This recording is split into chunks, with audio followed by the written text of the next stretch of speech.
Es un placer para mí muy especial presentar a una persona para mí muy especial. Todos los que estaban en la inauguración deben haber sentido la admiración y el cariño con que hablé de él en mi discurso. Para los profesionales y los académicos de la propiedad intelectual, nuestro keynote speaker de hoy es el profesor Manuel de Santos Real, un visionario. Pero muchas otras miles de personas lo conocen en todo el mundo como Papa de Santos, el creador del mítico Magister Lucentinus de la Universidad de Alicante. Y otras miles de personas le conocen también en su faceta de bibliópata, como el creador de una maravillosa biblioteca de libros antiguos que son felices porque son acariciados y custodiados por un personaje también mítico que se llama Don Biblio.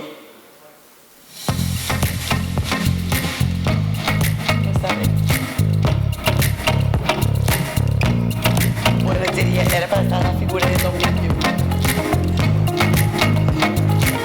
Y yo puedo dar el testimonio de ello porque he podido acariciar con él incunables con más de 540 años de edad. Si pasan por Alicante, tan importante como visitar la UIPO es visitar su biblioteca y apreciar sus libros. El profesor Manuel de Santos es catedrático en la Facultad de Derecho de la Universidad de Alicante desde 1992, pero nunca ha quedado en casa quietecito, porque ha vivido en 9 países y ha pasado toda su vida viajando. Solo en China contabiliza más de 60 visitas. A su faceta académica se sumó la de funcionario internacional, primero en el servicio jurídico de la Comisión Europea en Bruselas como responsable de propiedad intelectual y comercio electrónico, más tarde como vicepresidente durante 8 años de la Oficina Europea de Patentes en Múnich, donde fue responsable del derecho de patentes, de la cooperación internacional, de la Academia Europea de Patentes y de la información sobre patentes.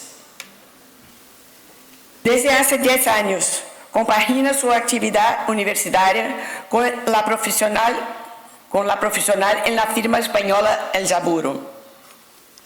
Además, ha negociado multitud de convenios internacionales como delegado español. Actúa frecuentemente como árbitro y mediador internacional. Es vicepresidente del jurado español del designio. Miembro del Chinese Overseas Intellectual Property Dispute Response Guidance Center para la resolución de disputas de propiedad intelectual. Fellow de la Fundación Eisenhower. Y muchos otros cargos que tardaría mucho más minutos en leerles. Antes de pasar la palabra, no puedo dejar de mencionar que por encima de todo eso, lo más importante es que para todos nosotros es nuestro querido amigo Manolo. Una persona extrañable que desde hace 30 años apoya a CIPI sin reservas y que está a nuestro lado siempre que lo necesitamos. Muchas gracias por estar aquí, Manolo. La palabra es tuya. Por favor, te invito a subir. Muchas gracias, Elizabeth.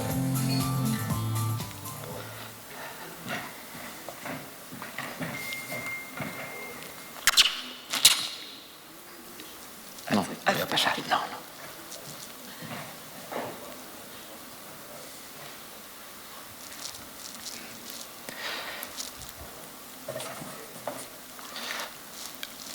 Los cambios son tan profundos que desde la perspectiva de la historia humana jamás ha habido un tiempo de tantas promesas y tan grandes peligros potenciales. Mi preocupación, sin embargo, es que los que tienen que adoptar las decisiones están frecuentemente perdidos en un pensamiento tradicional, lineal y no disruptivo, o completamente absorbidos por las urgencias inmediatas para poder pensar estratégicamente sobre las fuerzas de la disrupción y la innovación que amenazan el futuro. hay otras manifestaciones más recientes. La tecnología nos ha cambiado la vida. Las cosas positivas son mucho más importantes que las negativas. Seamos protagonistas de lo que nos depara el futuro. Buenos días a todos y muchísimas gracias por haber venido a las 9 de la mañana. Muchas gracias, Elizabeth. Quiero deciros que estoy feliz, absolutamente feliz de veros, de estar en Asipi, que he pasado unos días maravillosos y que os voy a torturar durante algunos minutos, pero me lo vais a aguantar. Para que la tortura sea un poquito más llevadera, pues traje un poquito de turrón de Alicante y ahora, si os parece bien, lo cortamos así en pedacitos y en el break, pues ¿a quién se lo puedo dejar? Sí.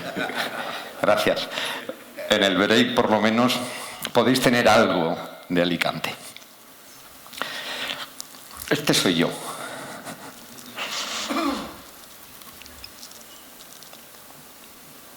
Un tipo desorientado, que nací en la época analógica, he vivido en la época digital, con un poco de suerte espero morirme en la época cognitiva y que estoy absolutamente desorientado. Así. Además, mis hijos dicen, este es mi padre, el de los papeles. Pues sí, me gustan los papeles.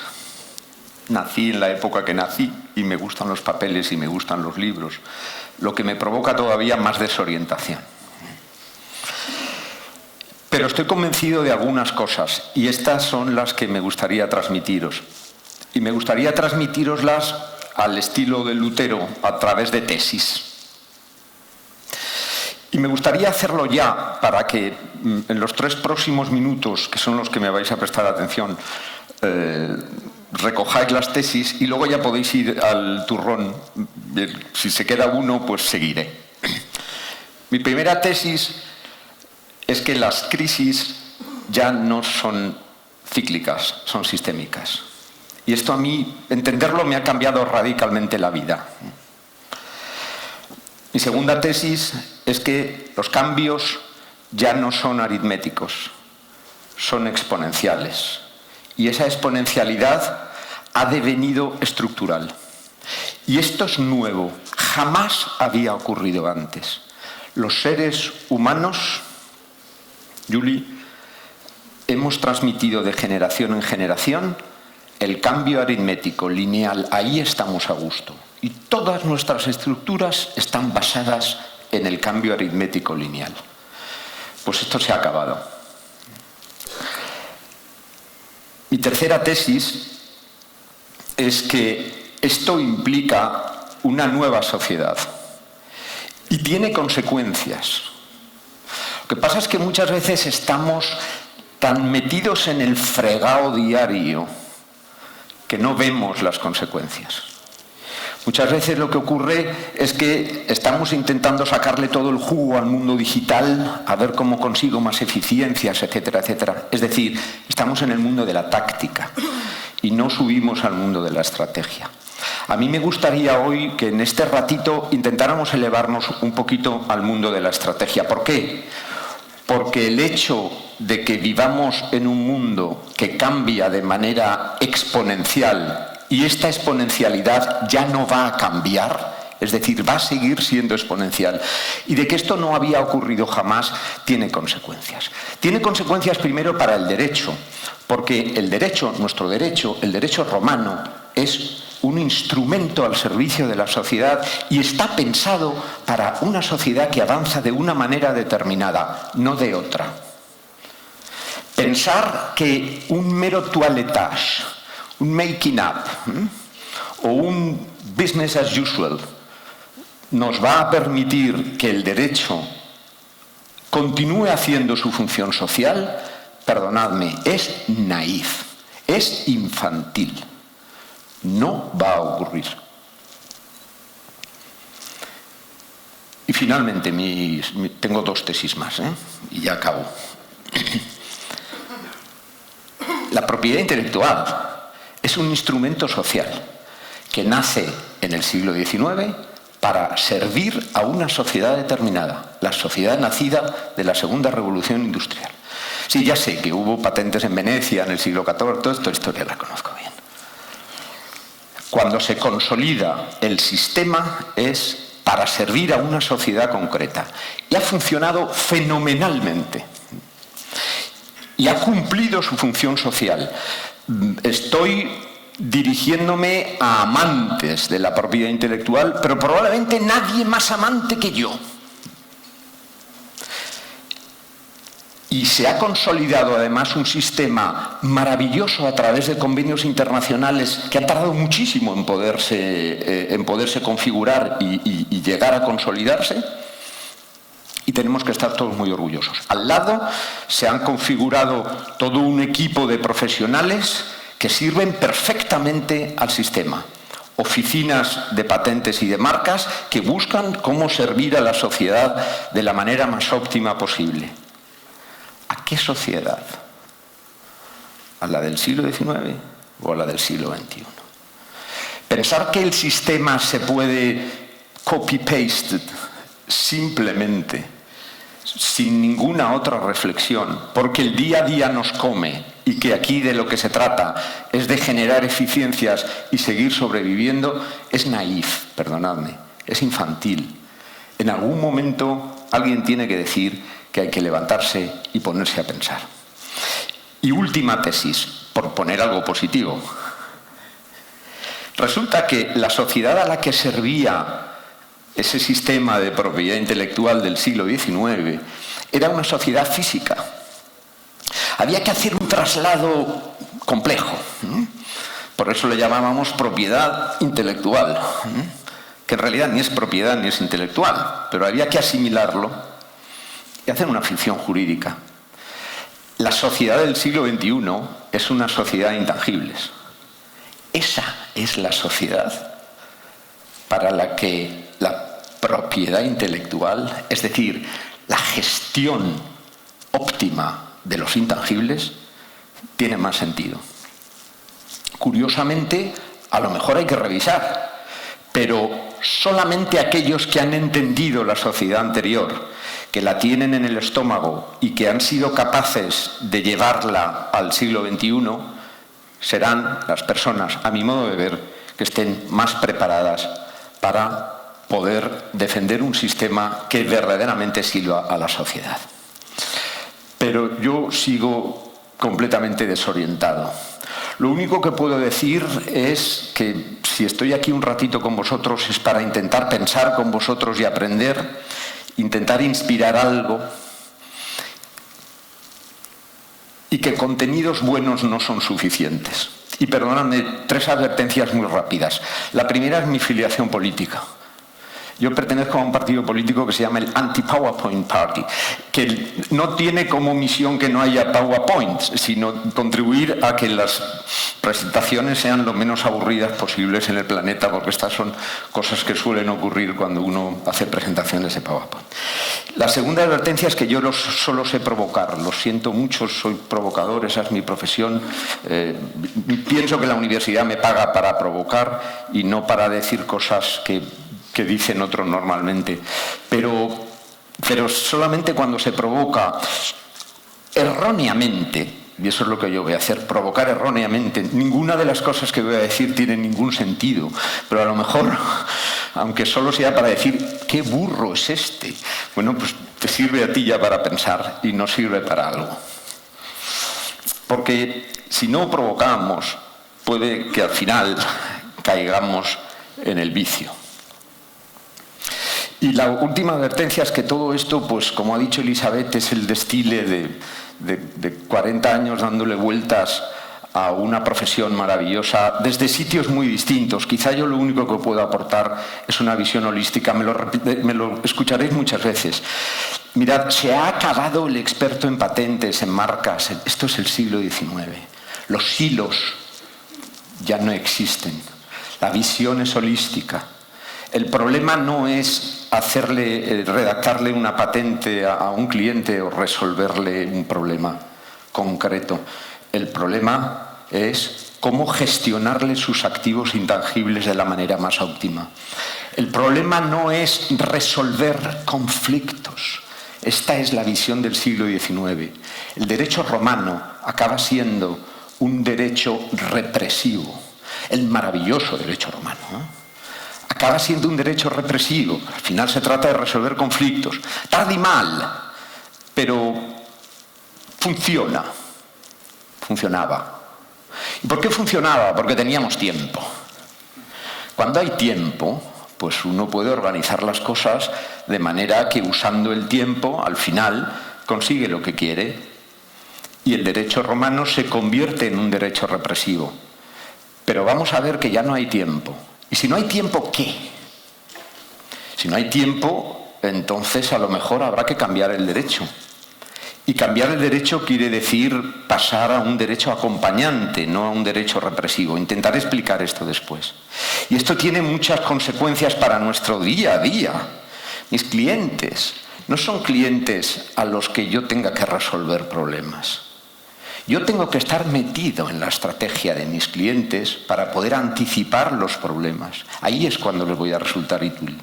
Y para eso yo no puedo estar fuera, aislado. Yo tengo que estar con el fiscalista, tengo que estar con el administrativista, tengo que estar con el civilista, tengo que estar con todos los otros personas que están coadyuvando a que mis clientes eviten los problemas en lugar de resolver problemas. Por eso me gustaría fijarme más en la estrategia que en la táctica. Perdonadme, yo no os voy a dar ni consejos ni probablemente resultados. Pero me da la sensación de que estamos demasiado metidos en el cómo vamos a conseguir sacarle el máximo partido a este mundo digital. Y por lo tanto, como consecuencia de ello, en problemas que no son más que problemas coyunturales. Por una vez, por unos minutos, vamos a intentar ver qué es lo que está ocurriendo y por qué. Y esto me gustaría verlo en dos actos. El primero, relativamente rápido, le titulo Crisis y cambios, herramientas para levantar la duda y para repensar los paradigmas. Y el segundo implicará una aplicación a el mundo del derecho, por lo tanto el mundo de los abogados y al mundo de la propiedad industrial. Las crisis son sistémicas. ¿Qué quiere decir que las crisis son sistémicas? Mira. Bueno, soy español. Las glorias. En aquel momento pensábamos que esto iba a ser eterno, ¿verdad?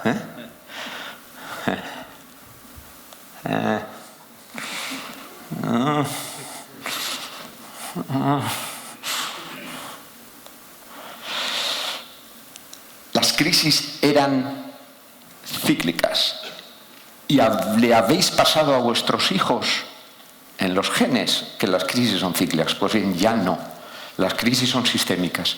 Si las crisis son sistémicas, hay una serie de posibles alternativas. Uno ante la crisis siempre puede decir, that's God's will, I have nothing to do, lo quiso Dios, se acabó, estamos muertos. Otros llaman inmediatamente al teléfono de emergencias, otros entran en pánico, otros queman todo ante la crisis, otros se desesperan. Parece que soy yo, pero no soy yo. A mí solo me veréis en esa posición en el momento de hacer la siesta, cuando no tengo este instrumento, que dejo a disposición de Juan, por si acaso lo quiere utilizar en algún momento de la presentación. Esta es otra manera de afrontar la crisis. Los españoles esto lo tenemos visualizado de esta manera con el pulpo Pol. Anteayer nos presentaron la crisis también de otra forma, con otro pulpo, ¿verdad? ¿Cómo hacer frente a la crisis? Bien, yo estoy convencido, y esta es mi primera tesis, y sin esta me resulta muy difícil avanzar, que ocurra lo que ocurra, lo que hay que hacer es aprovechar los vientos. Es decir, vivir en permanente crisis. No me sirve de nada protestar, lo decía el pulpo anteayer también y lo decía bien, ¿no? Porque si no, esto es lo que suele ocurrir. Las crisis son cíclicas. Ya no son cíclicas, las crisis son sistémicas. Además, las cosas cambian cada vez más rápidamente a nuestro alrededor. Perdonadme estos pequeños minutos para poner el estómago en orden, porque esto es lo que nos va a ayudar a pensar.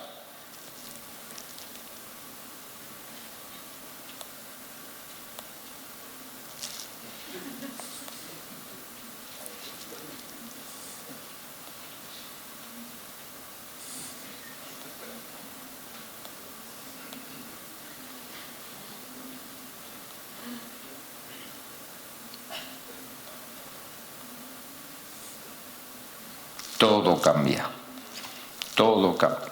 Tengo 4 hijos aquí, los 4 allí. Ninguno de ellos quería ser abogado o doctor. Quieren venderle el sitio a Google. Todo cambia, todo cambia, todo cambia, todo cambia, todo cambia. Todo no, hay algo que no cambia, pero salvo esto, todo lo demás cambia. Todo cambia, todo cambia, todo cambia.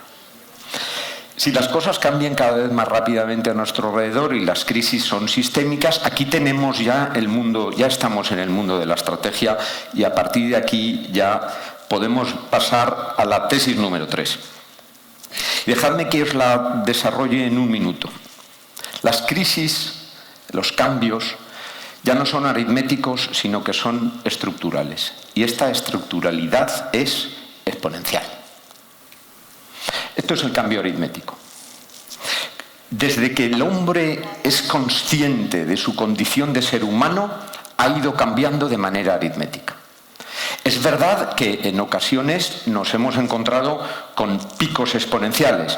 La invención de la rueda, la imprenta, la llegada de la primera revolución industrial, la segunda, es verdad, aquí tenéis los picos exponenciales. Pero siempre, siempre en la historia, detrás de un pico exponencial, ha habido tiempo suficiente para volver al mundo lineal, al avance aritmético. Y esto es lo que llevamos en el estómago. Esto es lo que transmitimos a nuestros hijos. Y todas nuestras estructuras sociales están fundadas en este esquema tan tonto que veis aquí. El derecho romano no es, por lo tanto, más que alinear el derecho con la sociedad en un momento determinado. Ahí en la esquinita, la norma se alinea con las necesidades de la sociedad. La sociedad evoluciona de manera aritmética con algún pico exponencial y en un momento determinado la sociedad se mira al ombligo y dice: esta norma ya no se corresponde con la sociedad. ¿Correcto? ¿Y entonces qué hacemos? Catching up. Damos un saltito, cambiamos la norma y empieza el ciclo. Miles de años así. Y está fenomenal. Y está fenomenal porque visualizamos siempre dónde está la sociedad. No se nos llega a perder. Los cambios son lineales. En una sociedad de cambio lineal, yo reconozco lo que han hecho mis padres. A lo mejor no hago lo mismo que ellos, pero lo reconozco. Y reconozco lo que están haciendo mis hijos. Quizás hacen cosas diferentes, pero soy capaz de integrarlas. En esta sociedad nace nuestro concepto del derecho catching up y nace la propiedad intelectual como sistema jurídico para servir a esta sociedad. ¿Qué pasa cuando el cambio pasa de ser aritmético a ser exponencial? Pues simplemente lo que pasa es que no hay forma de hacer catching up. Ojo, voy a decir algo que probablemente puede ser malinterpretado. En un momento determinado, los seres humanos, el momento más glorioso de la historia del ser humano, descubrimos que es más práctico, más humano y más ético cambiar las espadas por las palabras. Changing swords by words. No hace mucho, estamos en el siglo XVIII. Y descubrimos algo que los griegos parecían haber descubierto. Le llamamos igual que le llamamos los griegos, aunque para los griegos era diferente, que se llama democracia. Muy bien. ¿Qué implica la democracia? Pues a corto plazo implica una ineficiencia obvia. Si yo tengo un problema con Luis, saco la pistola, disparo y se acaba el problema. Luego tus hijos harán lo mismo con los míos, pero eso ya es otra historia. De momento he resuelto el problema. Si resulta que Luis tiene 100, yo tengo 100 y aquí solo caben 100, pues entonces tendremos que meter los 100. Y para que yo meta 50 y él meta 50, necesitamos dialogar, hablar, negociar. Es decir, necesitamos tiempo. Cuando el tiempo existe, no hay problema. A lo mejor es demasiado tiempo, pero nunca llegamos a perder la perspectiva. ¿Qué pasa cuando el tiempo no existe? Y somos los demócratas los que tenemos que plantearnos estas cuestiones, porque si no lo hacemos nosotros, lo van a hacer otros. Y lo están haciendo ya otros.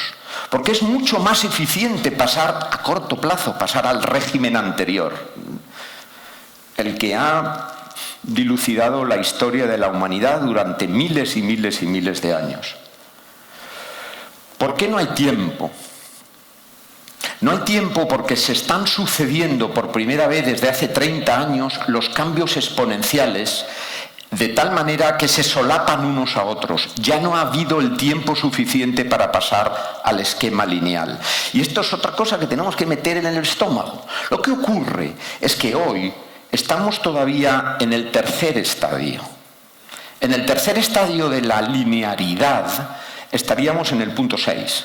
En el tercer estadio de la exponencialidad estamos en el punto 8.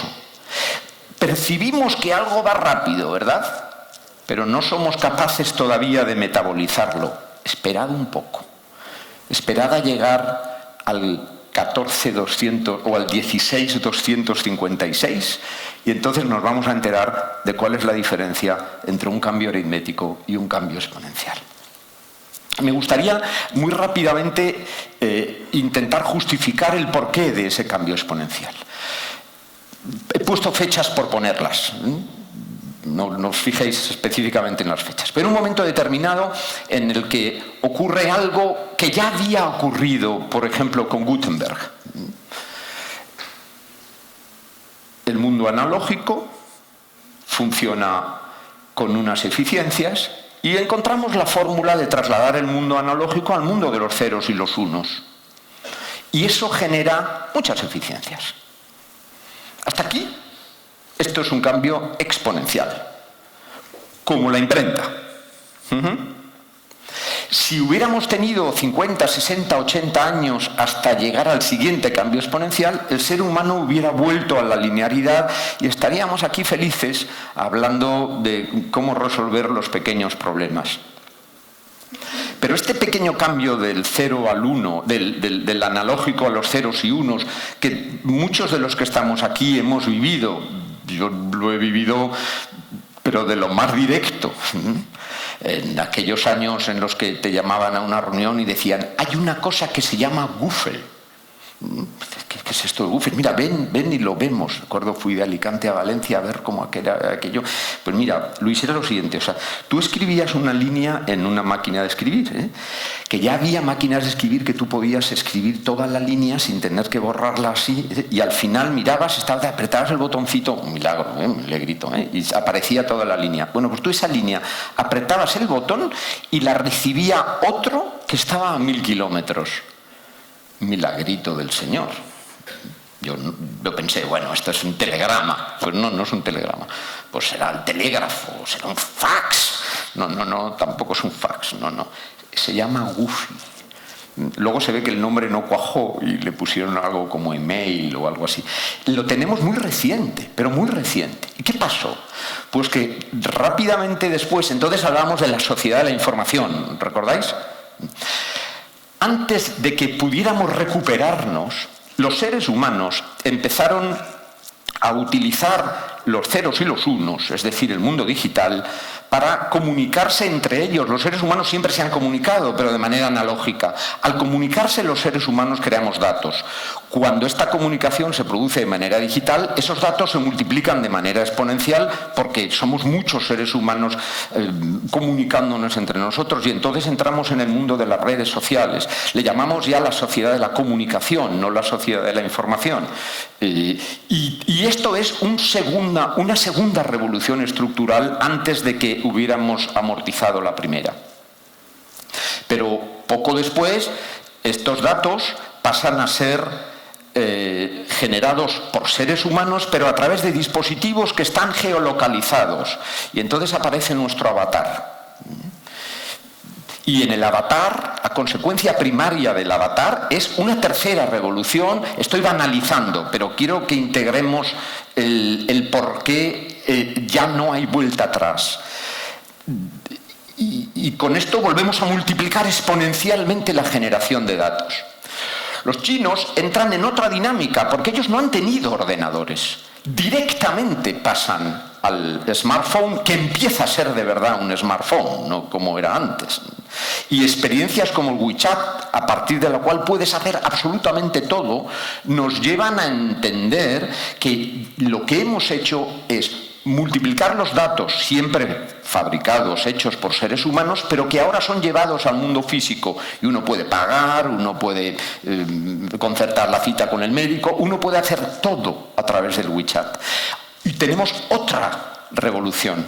La cuarta, podría contarlo de otra manera, pero el resultado es el mismo. En un momento determinado, las máquinas, resulta que les da por fabricar datos, las máquinas también entre ellas, y entramos en el mundo del non-personal data, que es mucho más complejo y mucho más relevante que el mundo de los datos personales, porque estos sí que fabrican data a velocidad penta.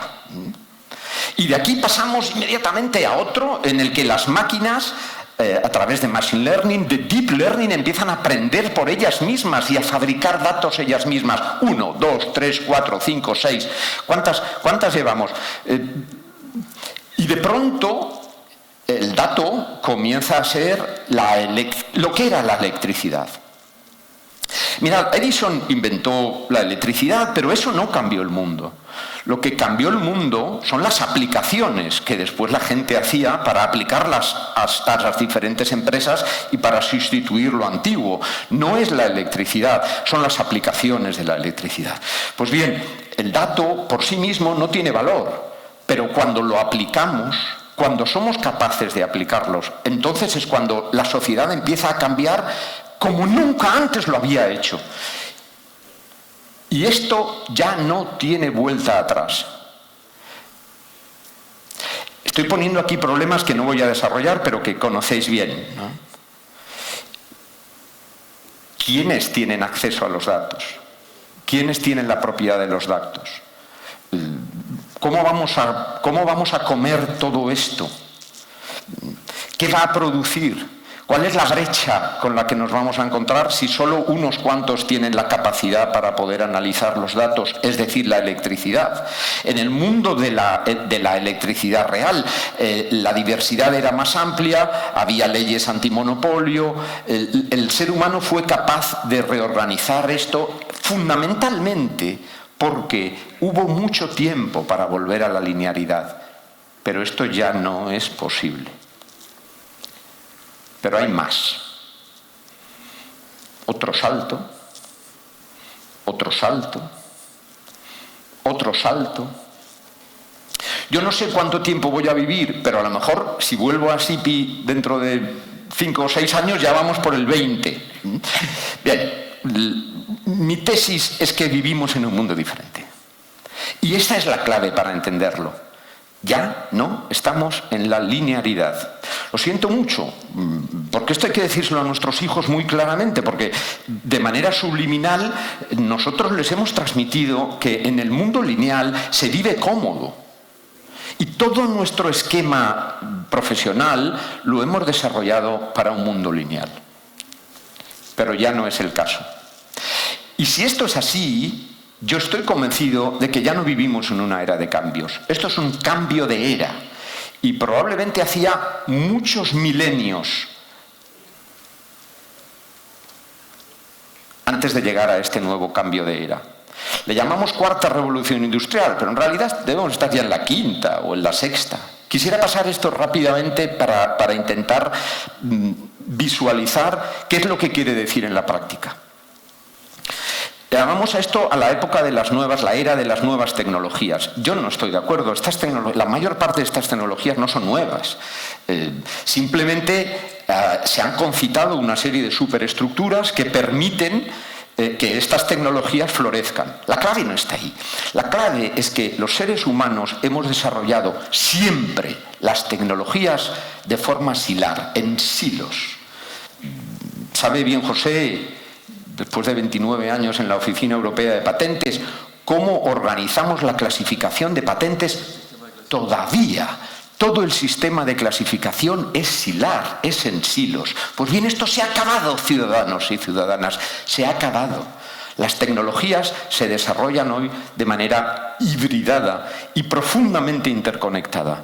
Y esto también es algo que tenemos que integrar, porque si no, no vamos a ser capaces de hacer frente al futuro. La ruptura de los hilos tecnológicos. Y nos encontramos con esto. Y esto hace 20 años nos sonaría absolutamente a chino.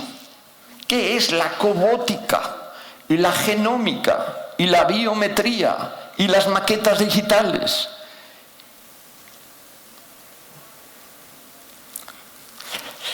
Todo esto es nuevo y son algunos ejemplos nada más, y es producto de que las tecnologías en este momento ya están hibridadas. Si las tecnologías son hibridadas, si dentro de unos años el 90% de las solicitudes de patentes van a incluir software, ¿qué hacemos con los examinadores de patentes? ¿Cómo los ponemos a trabajar? El tema ya no es solamente el hecho de que a través de la digitalización generemos eficiencias. De esto tratamos ayer durante todo el día. A mí me gustaría incidir en algo más profundo. Es que el mundo al que vamos es distinto. Y como es distinto, tenemos que pensarlo de manera distinta. Yo no tengo respuestas. Lo que sí sé es que no me voy a quedar parado. Entre otras cosas, porque mis tatarabuelos vivieron en una sociedad europea, en la que las cosas no cambiaban.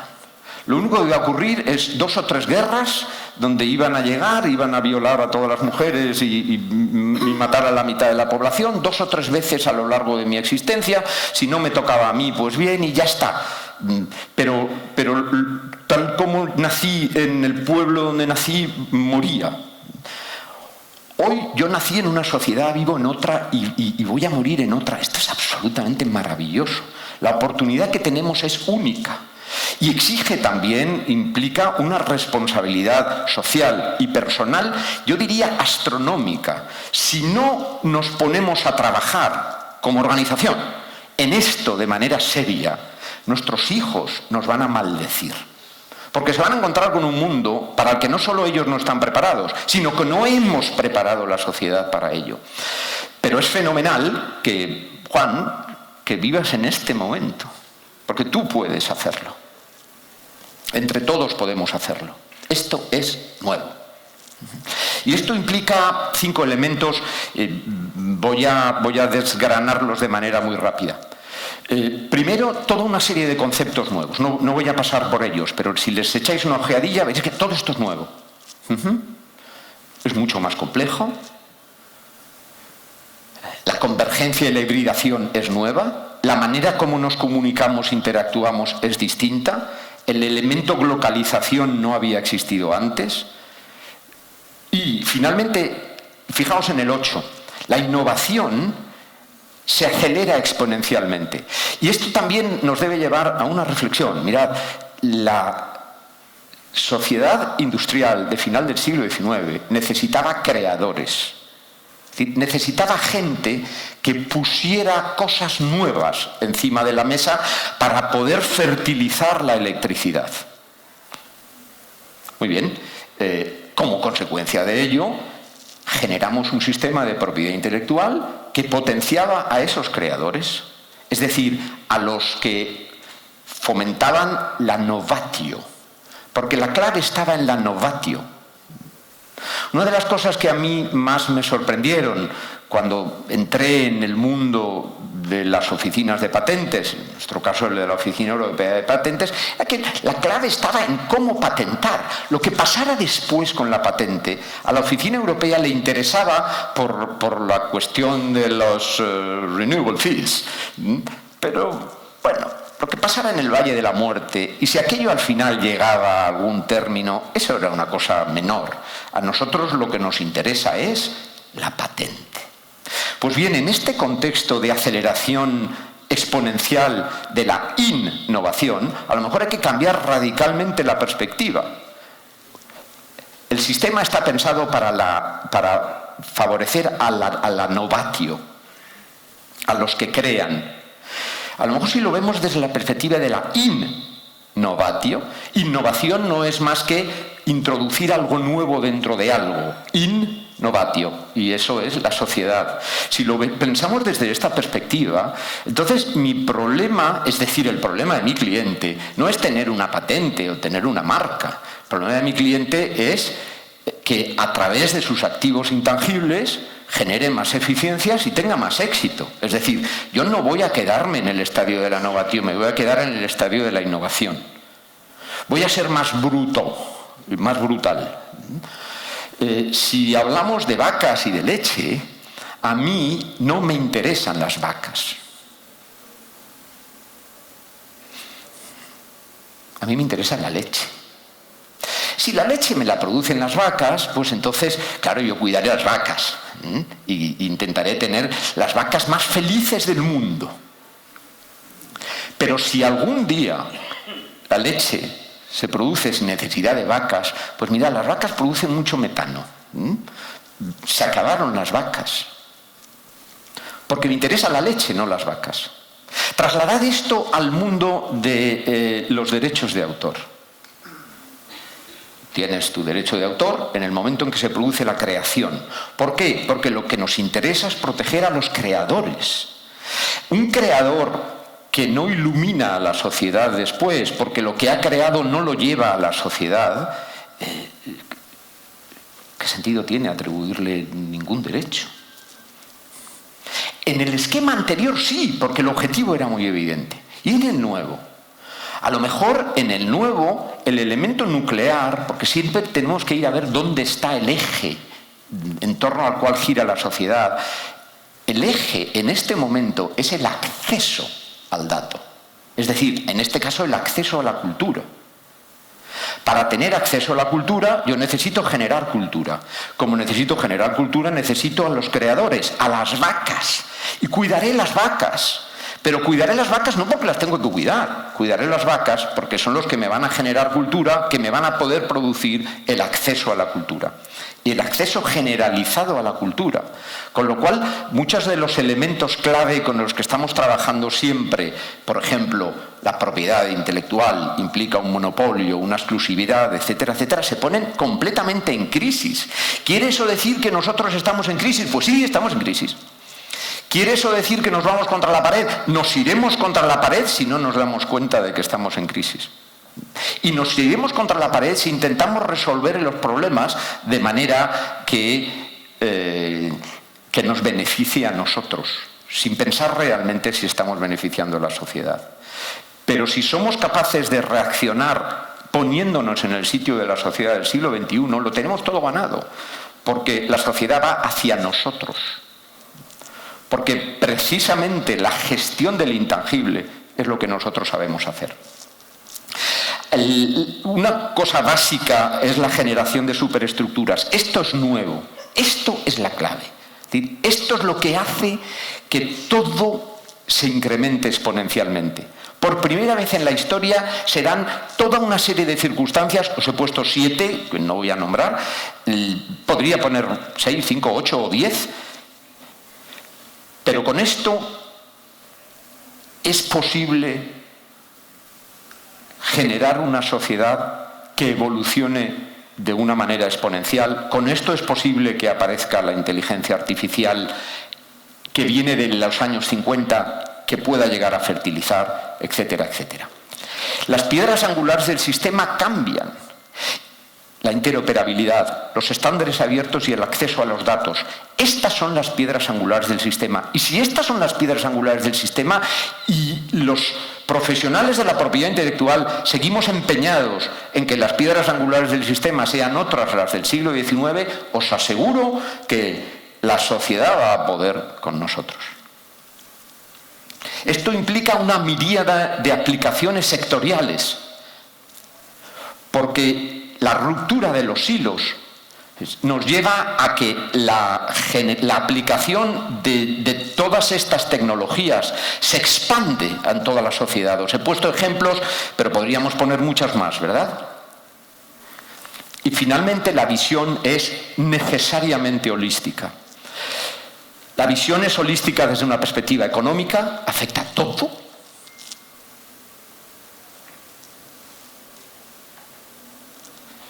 La visión es holística desde una perspectiva social y estamos muy lejos de entender cuáles son las consecuencias sociales, pero fundamentalmente la ruptura de la maldición bíblica.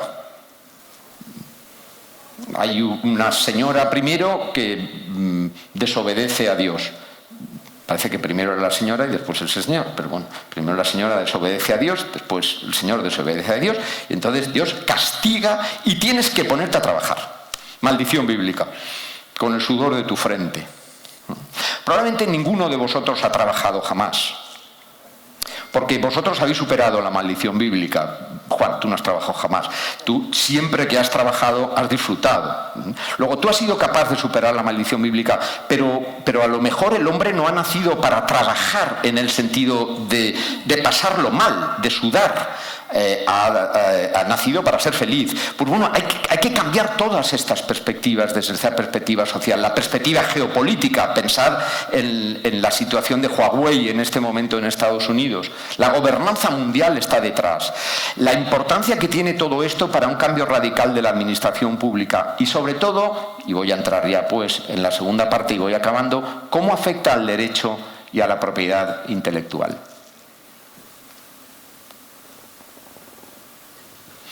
Pues mirad, todo esto se puede afrontar desde 4 escenarios.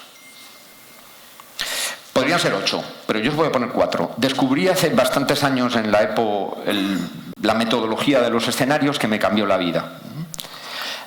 Hay un primer escenario que es decir, Manolito, te equivocas. Esto es más de lo mismo. Esto siempre ha pasado. Esto de cambiar a la exponencialidad, esto no es verdad. Estamos así un poquito... Pero enseguida vamos a volver. Si estamos bien, fijaos, si sigue habiendo solicitudes de patentes, si no nos va tan mal, ¿verdad? Bueno, pues el escenario déjà vu es un escenario lógico. Probablemente en esta sala hay mucha gente que está en el escenario déjà vu. ¿Para qué tenemos que complicarnos la vida?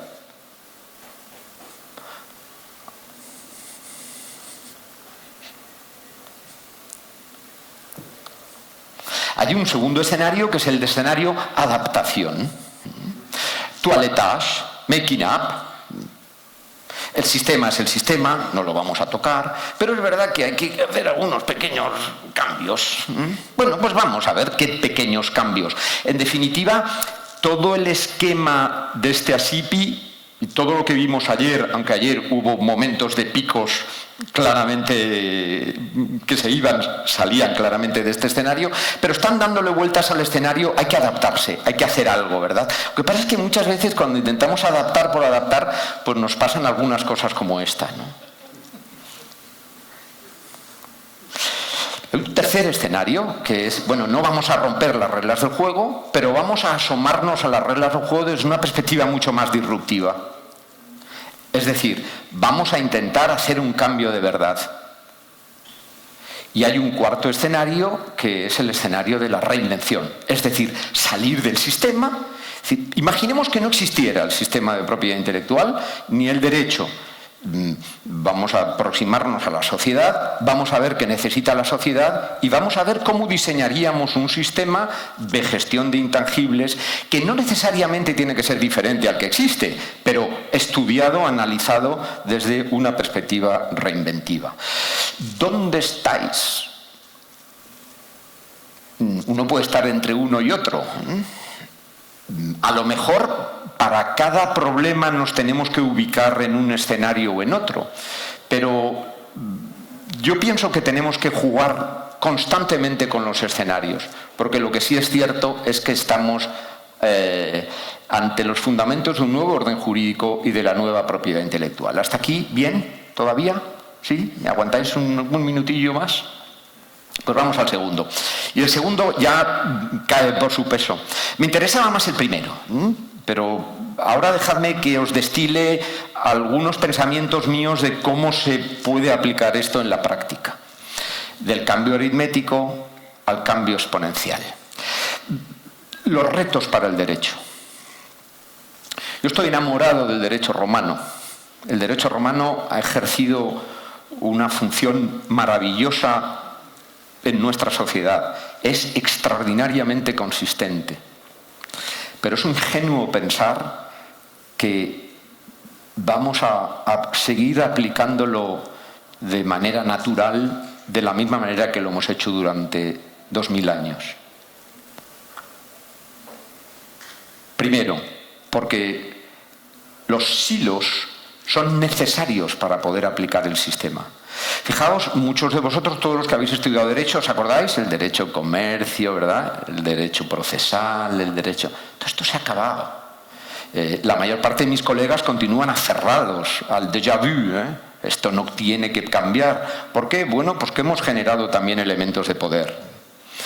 La hibridación de las tecnologías emergentes provoca una laminación completa de las fronteras clásicas. Olvidémonos de los silos en los que hemos dividido el derecho, incluyendo el derecho de la propiedad intelectual. Todos estos silos están en una crisis profunda. El primero, el mío. Yo me dedico al derecho internacional privado. Seguimos explicando el derecho internacional privado, algunos recordarán algo como aquello de la ley aplicable. Y esto sirve para la época de Savigny. En una época en la que las relaciones internacionales son la normalidad y no la excepcionalidad, seguimos aplicando un sistema que simplemente no funciona. El derecho es un instrumento para resolver conflictos. Al final es esto. Y todo nuestro esquema de resolución de conflictos gira alrededor del tiempo. Necesitamos tiempo, pero tenemos ese tiempo. En ese contexto el derecho pasa a ser un derecho represivo. Quizá es el momento de cambiar el chip. ¿Por qué? Porque no tenemos tiempo.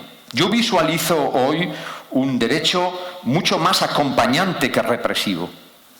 El derecho, no digo más que barbaridades una detrás de otra, pero es lo único que sé decir.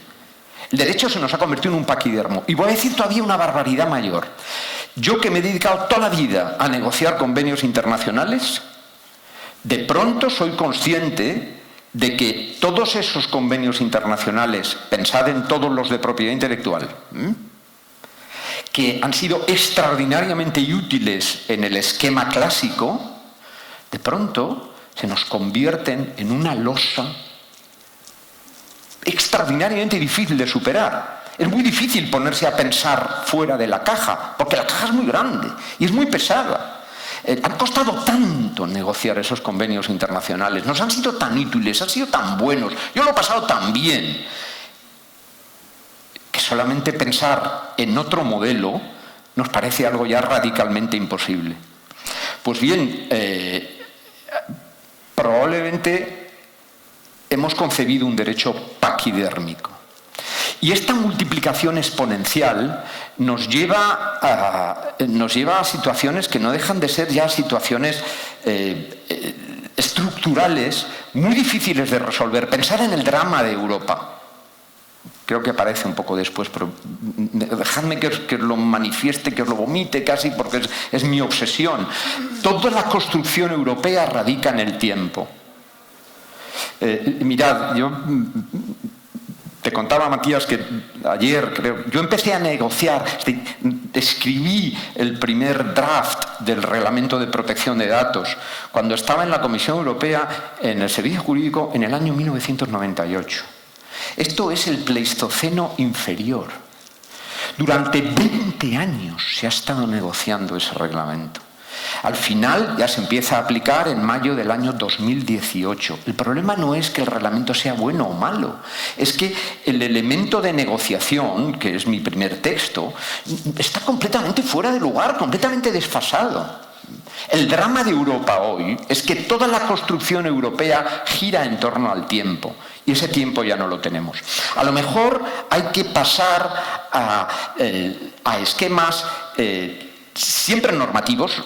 Yo no estoy diciendo que hay que acabar con el derecho, muy al contrario, pero a lo mejor hay que pasar a esquemas de soft law, a esquemas de muchos más protocolos, de autorregulación, de estándares, donde los valores y los principios por este orden generales queden muy claramente establecidos, donde los derechos humanos vayan siempre por delante, pero puedan ser interpretados de manera continua, es decir, a un derecho acompañante. El derecho acompaña a la sociedad. Yo no puedo entender un derecho represivo que tenga que dar saltos ya. El derecho es el que tiene que acompañar. No veo otra posibilidad al cambio exponencial, estructural. Y eso tiene consecuencias evidentes para los abogados y para el trabajo de los abogados.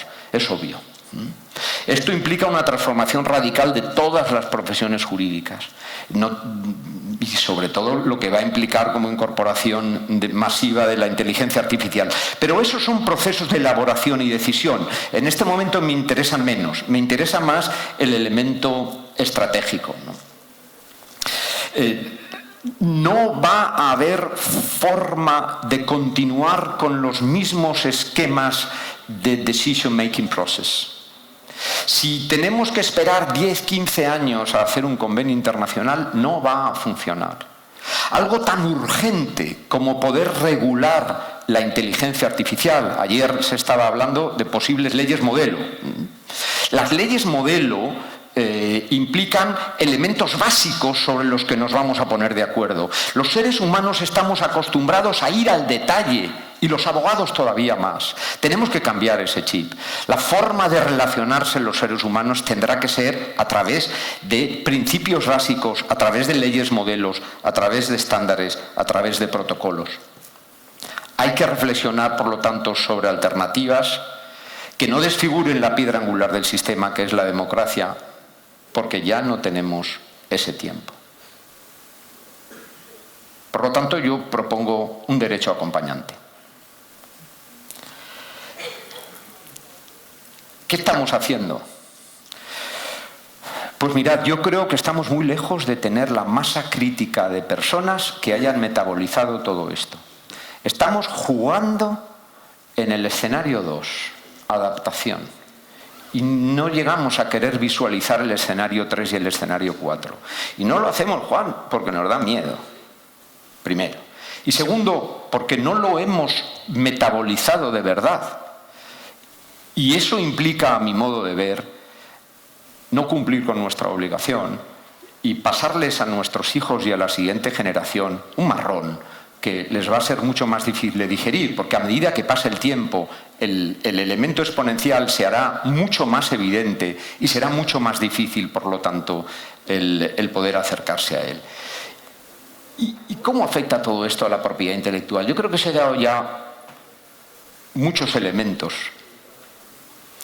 Dejadme que ponga algún ejemplo y acabo.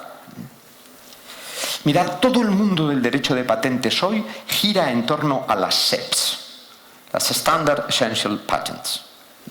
Este es un mundo creado por las TICs para relacionarse entre ellos, y de pronto la llegada de la inteligencia artificial hace que todos los otros sectores, de una manera completamente hibridada, con ruptura de silos, la farmacia, por ejemplo, entre en el mundo de las SEPs.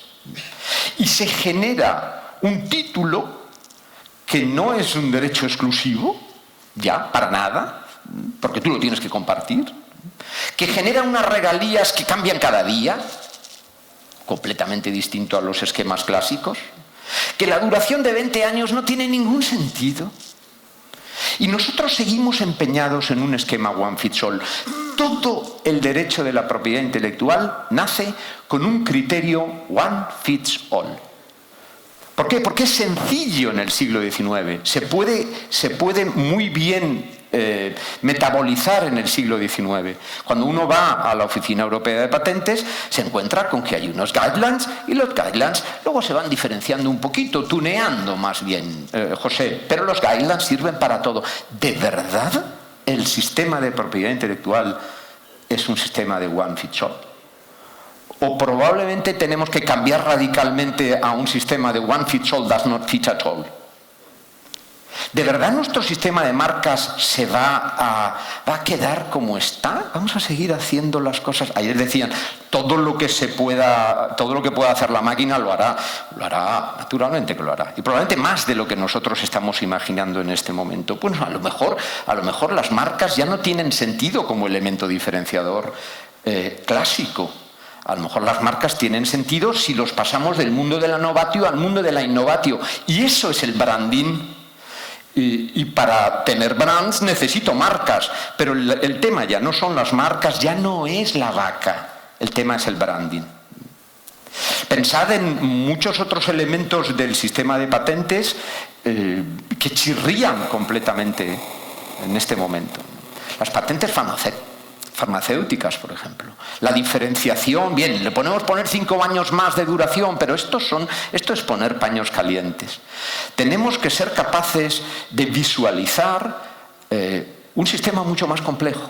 Lo siento, pero yo no veo alternativa.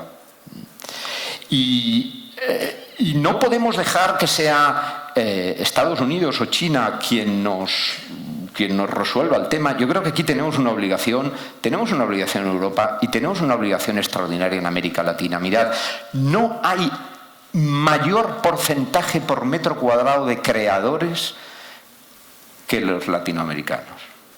No hay, lo sabéis. Esto es el ABC, todo el mundo lo sabe. ¿Por qué no hemos sido capaces de llevar la creación, es decir, la novatio, al mundo de la innovatio?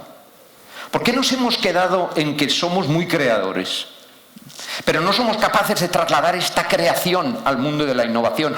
Mejor oportunidad que la que tenemos en este momento, en la que es la sociedad lo que nos ha puesto en la innovación y no en la innovación, no lo vamos a encontrar jamás. Tenemos una responsabilidad. Y si tenemos una responsabilidad, hemos de ser capaces de pasar del mundo de la distorsión, del mundo de la continuidad y de la adaptación, al mundo de la distorsión y de la reinvención. Yo sé que es fácil decirme, bueno, esto que dices pues es muy sencillito, pero ahora ¿cómo? Bueno, para cómo necesito que me invite el año que viene a SIPI para poder volver a entrar, pero me parece que era necesario dedicarle un tiempito a poder metabolizar todo esto, a poder interiorizarlo, a poderlo abarcar y aproximarse a ello desde la perspectiva correcta. Y esto nos puede llevar ya al epílogo. Un minuto. Bienvenidos a la nueva era. Felicidades por poder vivir en este momento.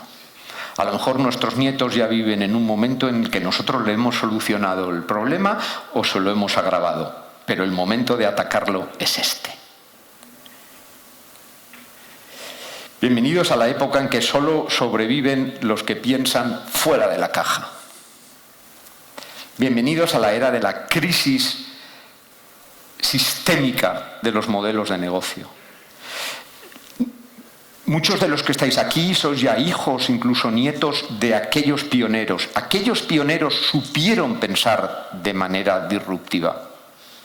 A nosotros se nos pide, pues, que sigamos su ejemplo y que volvamos a pensar de manera disruptiva, porque a lo mejor la teta de la vaca, que sigue dando, llegará un momento en el que, si no hacemos nada, no dará más.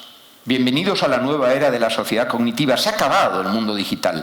El mundo digital tuvo sentido en el momento, como el de la electricidad, en el momento en el que se produce el cambio. Y empezamos a trabajar con ceros y unos. La época en este momento ya es cognitiva. Ya es cómo vamos a trabajar con las máquinas. Cómo vamos a trabajar el binomio algoritmo-androritmo.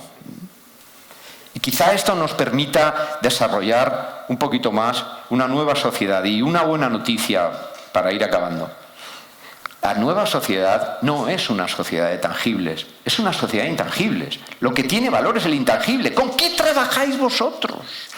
Vosotros trabajáis con los intangibles. Pero si es que todo viene hacia nosotros.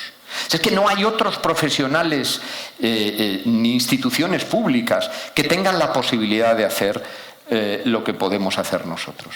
Bienvenido pues a la mayor oportunidad de los últimos siglos y sobre todo, y lo digo con gozos, bienvenidos a la mayor crisis del derecho de los últimos 2000 años.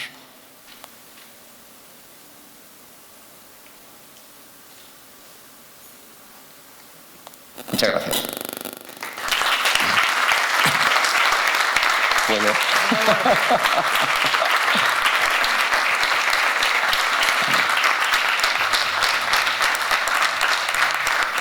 Muchas gracias, mi querido Manolo, por esta charla tan interesante y desafiante y que seguramente nos hará reflexionar sobre todo eso. Y ya está invitado para el próximo año. Bueno, me gustaría saber si alguien gustaría de hacer una pregunta al doctor Manuel de Santis.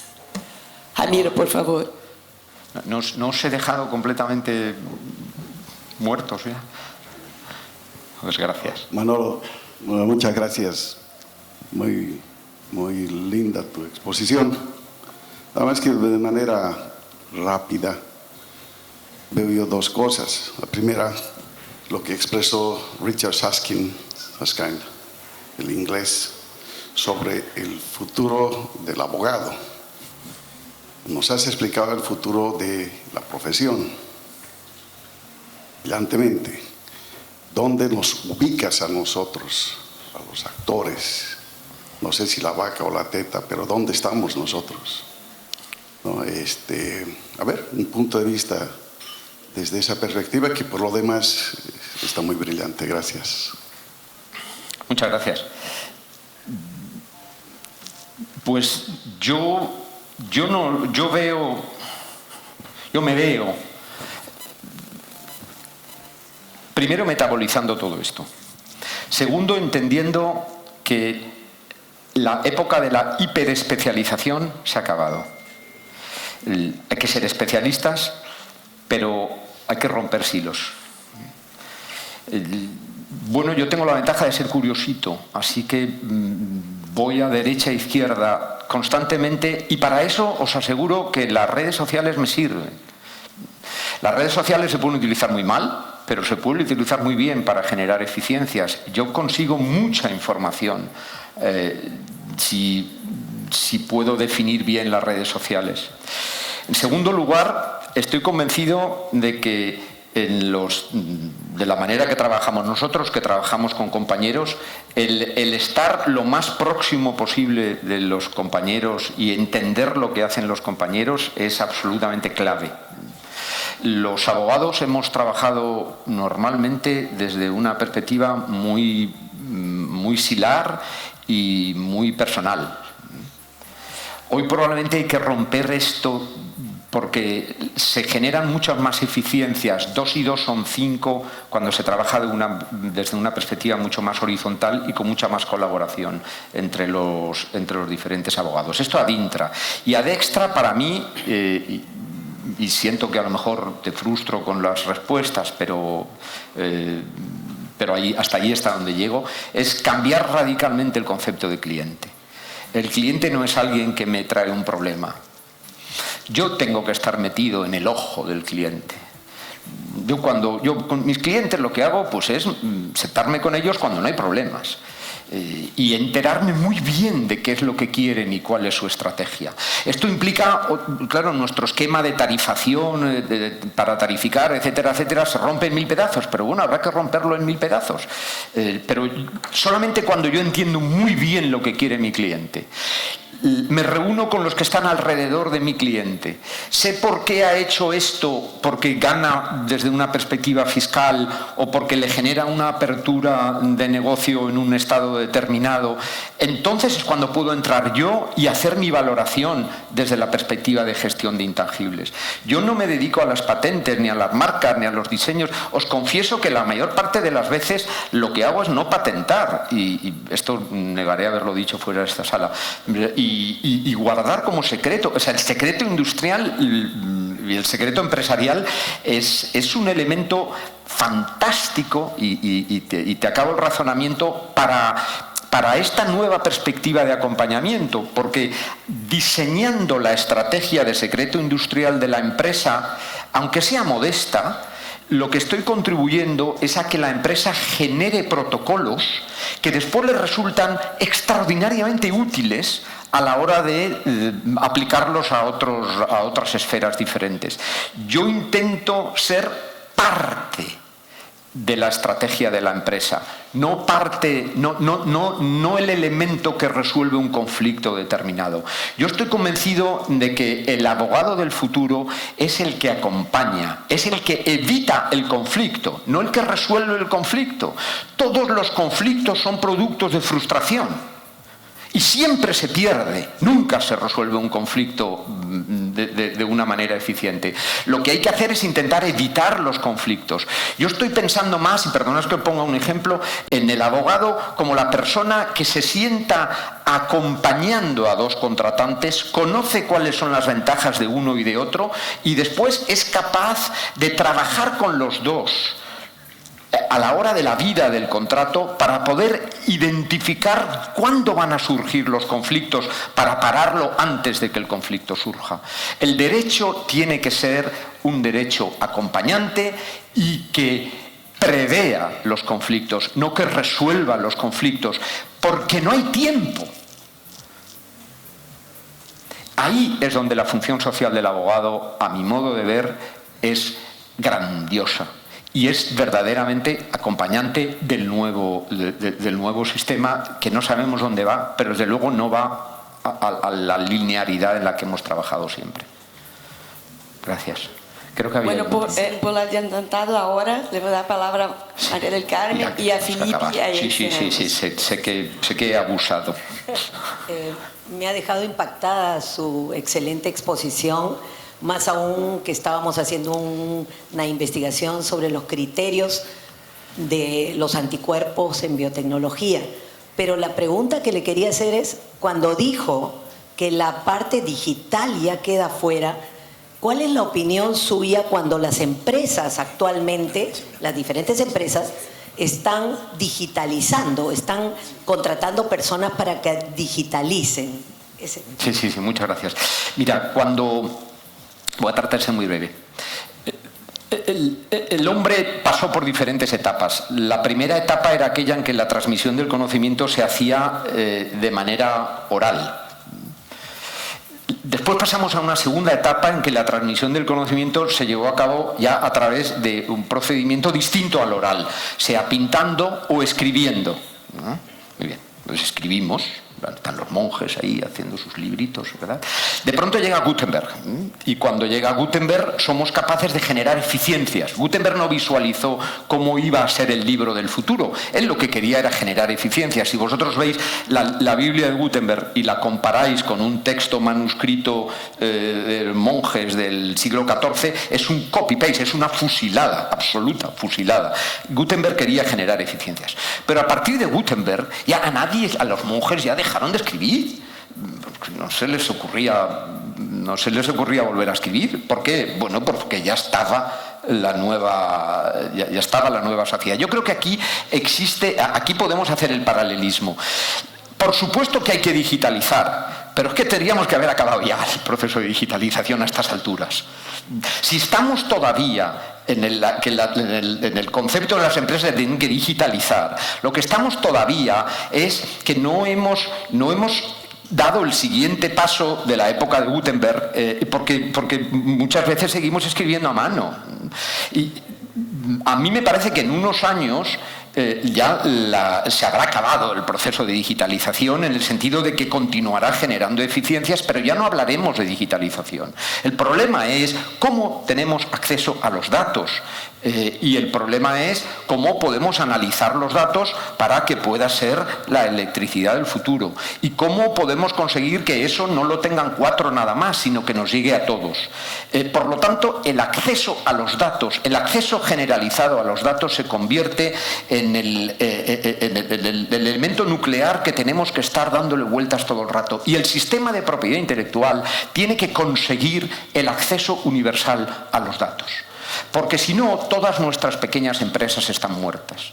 Y cualquier otra manera de aproximarse a la propiedad intelectual que no sea a través del acceso a los datos, la propiedad intelectual tiene que conseguir o coadyuvar al acceso a los datos, nos lleva a un sistema de propiedad intelectual del siglo XIX, basado en monopolios, basado en derechos de exclusividad y completamente fuera de lo que implica el siglo XXI. De la misma manera que en las universidades seguimos educando con criterios del siglo XIX a alumnos del siglo XXI, tenemos que ser capaces de, y eso está muy mal, tenemos que ser capaces de dar el salto y trasladar la propiedad intelectual al siglo XXI. Para mí es obsesivo y me moriré clamando una y otra vez que tengo personalmente, porque la vida me ha puesto ahí, una responsabilidad vital para que eso ocurra. ¿Ya? Well, thank you and congratulations for the great presentation, Professor. Has been a long time that I haven't seen such a reflexive and deep presentation such as yours. Congratulations once again. My question is, the Professor Robert Post from Yale Law School has a very interesting work, which is called Democratic Constitution or Democratic Constitutionalism, which states that the Supreme Courts should interpret the Constitution in accordance with the claims of the society on the current days. So the interpretation from the Supreme Court to the Constitution could change from time to time. And of course, there are a lot of critics to this work in stating that such type of interpretation would turn the legal system unsecure. So do you think that the work from Professor Post, and this idea has been already embraced by some Supreme Courts, such as the Brazilian one. So do you think that the work from Professor Post could match your idea of what you said, the derecho acompañante, or you think that derecho acompañante should be practiced only in a lower level, such as auto-regulation or something like that? ¿Podemos falar brasileiro? No. Por favor. I've read these works, and I fully agree. Let's say we have to acknowledge that the common law system is more adapted, let's say, just by chance, but is more adapted to the classic civil law system, to this new way of thinking. But this does not mean, this is just a fact. So we have to follow what the Americans are doing while understanding that courts can develop law and can move the law and interpret the law in a much more clear way than the civil law judges, in accordance to the present situation of the society. What I claim is that the legal system should be its limit. It is too big today. It is too pachydermic, and we should leave the courts the possibility of interpreting according to the circumstances in a much wider way. This is easy to say. This is much more difficult to bring it into place because we are not used to this, especially in our understanding. But the more we bring the system bigger, the more difficult will be to align to the concrete circumstances. My dream is that if the system accompanying, there will be much less conflicts, so there will be much less cases, so the courts could devote their time and effort to what really matters, which is not to solve conflicts per se, but to adapt in a much clear and easy way the present the legal system to the circumstances of the society, which is growing very fast. We will see this. We are perceiving this very clearly now in the way the European Court of Justice is moving, and this is civil law. Yeah. It is a pity for us Europeans that the UK leaves now, because we will leave this perspective of common law. But the European Court of Justice, if you follow the case law of the European Court of Justice, in trademarks, for instance, it's following clearly this line of not creating the law, but trying to adapt the law to the circumstances more and more. Thank you. Yeah. Perdón, no voy a hacerte una pregunta, Manolo, sino un comentario. Gracias, Juan. Hoy me levanté temprano, en la ducha, planifiqué el día, tuve unas conferencias, llegué acá, planifiqué lo que íbamos a hacer con Marcasur, es decir, estaba seguro de todo. Entro acá, tu charla ha sido magnífica, me ha dejado confuso totalmente y he entrado en pánico cuando has dicho que las soluciones iban a venir dentro del próximo año cuando te invitaran. Es decir, que pasaré un año en una total confusión. Lo único que atiné fue llamar a mi psicóloga, que mañana me espera a primera hora para intentar darme un poco de luz. Es que yo tengo comisión con tu psicóloga. Muchas gracias, Juan. Bueno, muchas gracias, Manolo. Muchas gracias a todos.